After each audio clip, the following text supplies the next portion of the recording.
More than 80% of the land in the South Australian Murray-Darling Basin region is used for producing food and fibre, from lamb, beef, pork, poultry, grains and fruit and vegetables, through to wool, milk, wine and fish. Hi, I'm Sharon Starrick. Welcome to my family farm. Our family has been farming in this area for 5 generations. 2014 is the International Year of Family Farming.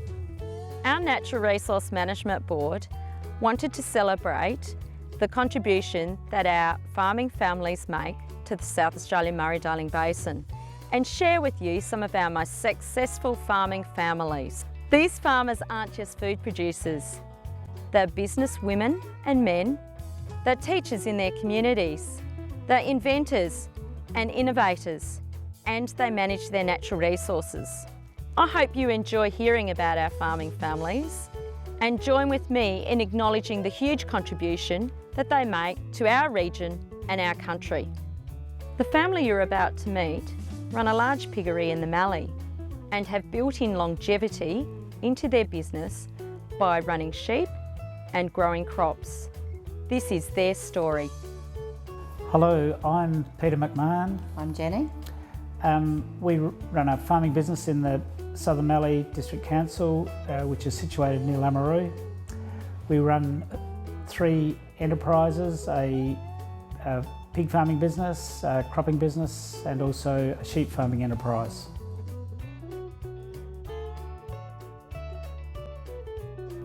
My parents had a small pig farm and it was probably about 50 sows, but so did every other farm in the district. Like, you can go from here to Lameroo, we're out 30 kilometres, and every farm had pigs on it.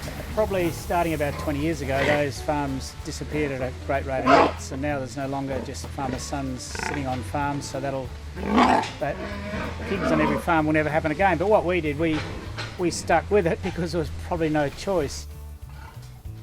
To give an idea of the progression over the last 35 years, when Peter and I first married, and before that when he first left school, we probably had the tune of 4,000 acres, and then we started off with 100 sows, and then over the next 35 years we kept multiplying the number of sows, so it went from 100 to 200 to 400 and so it's progressed to this present day of 1,650 sows, and along that time it required more land with cereal growing to feed the piggery, so the progression was, the cash flow was such that we were able to build up the piggery and build up the land holding as well. So current land holding is about 30,000 acres, starting off at about 6,000 I think, or somewhere around about. So yeah, so it's been a general progression over those years. Pig farming in this district and everywhere in the early 70s was just a sideline, and we over the years built into a business.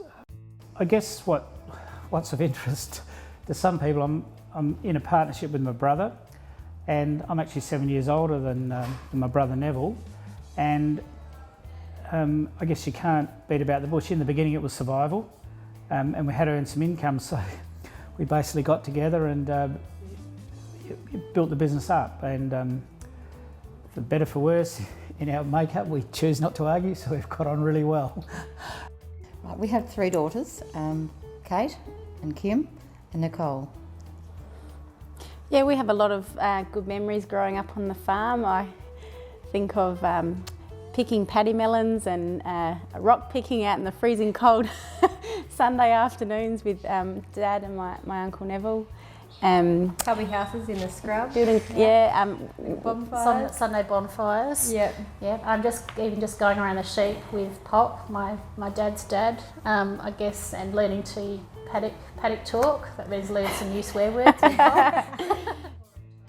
Kate is our oldest daughter, and she was trained as a teacher and taught locally for a few years, but she was married to Sam, and they live on a family farm in their own home. But Sam is our cropping manager and he's taken on board the whole operations of cropping. Kim and Hayden have been married a couple of years now, but Kim's role, since she's come home on the family farm and completing her degree of Rural Business Management at Marcus Oldham in Geelong, has been managerial with Peter and I. She's learnt a lot of administration, HR, people management, quality assurance and general financial control of the business.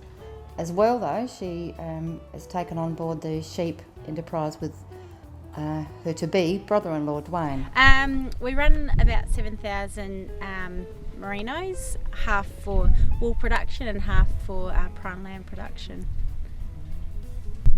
So this is Dwayne, my brother-in-law, shifting the mob of sheep, merino ewes and lambs. Dwayne's the sheep manager here at McPiggery. Nicole works off farm. She has a Bachelor of Marketing and Accounting, and so she's working off farm in the city at the moment and will pursue coming home on the farm in some sort of position, or perhaps even still work off farm in some sort of financial control business. I think I have always wanted to come home on the farm. I was probably the one who was up at 3 a.m. with the men when they were loading pigs and trying to scheme days off of school to be at home on the farm with the men. Yes, we'd like to keep on doing what we're doing. We've built a house here on the farm, and as I said before, we have children, so we're setting up our lives to stay here for the long term. But no, I can't see myself doing anything else other than farming. I particularly love the broadacre side of it, the open spaces.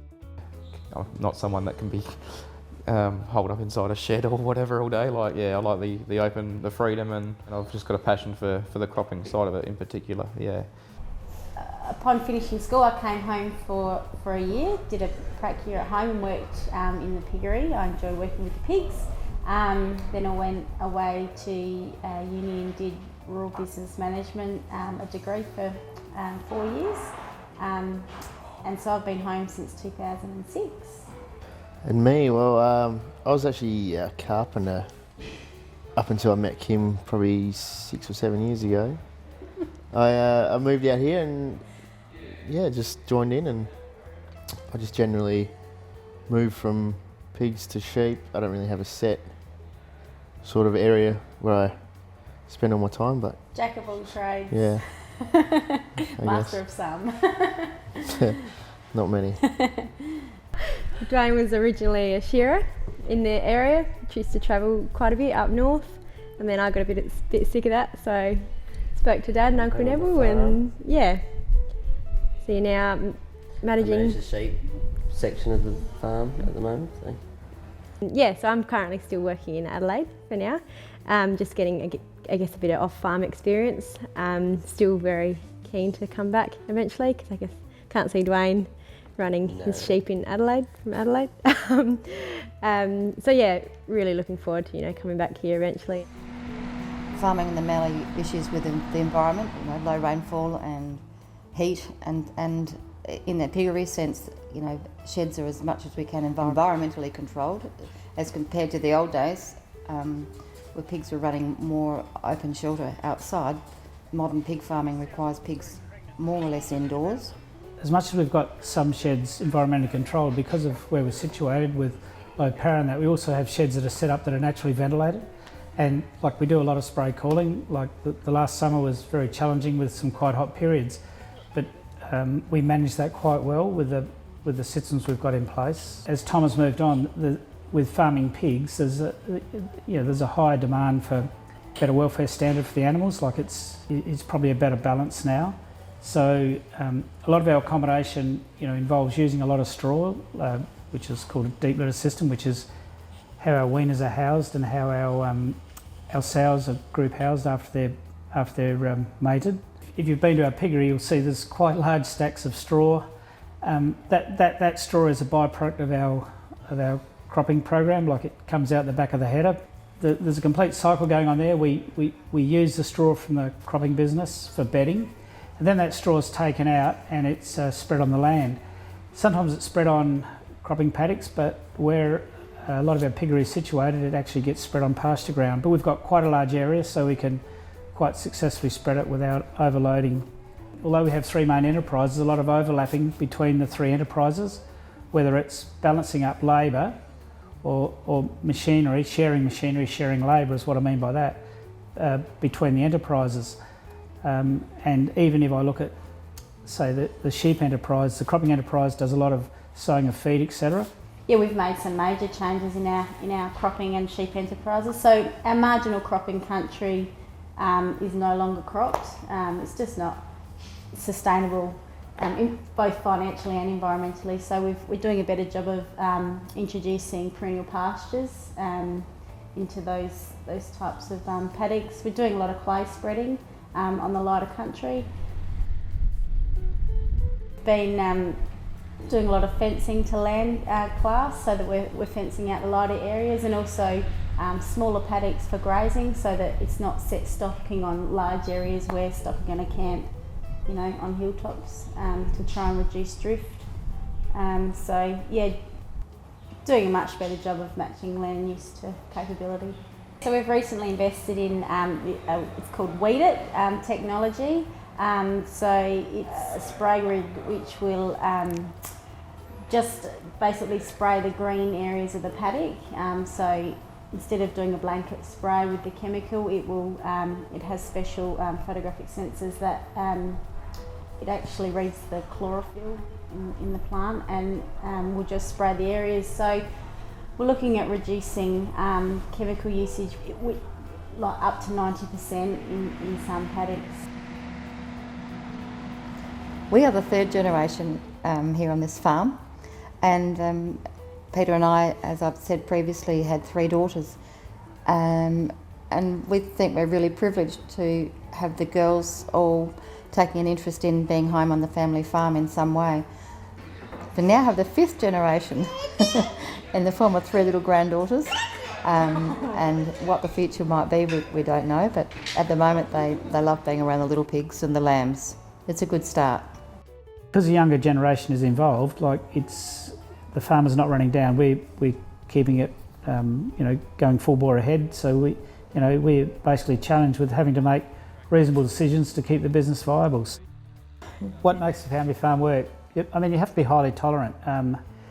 Son-in-laws and daughters are a permanent fixture. You can't tell them to go away tomorrow. So it's a huge commitment. Like it's great to have the family come back for dinner, say, but Christmas dinner is what I was thinking, but then they go away. Ours is a thorough commitment, and it applies to any family farm. It's a fair dinkum commitment that you have to try your hardest to make it work.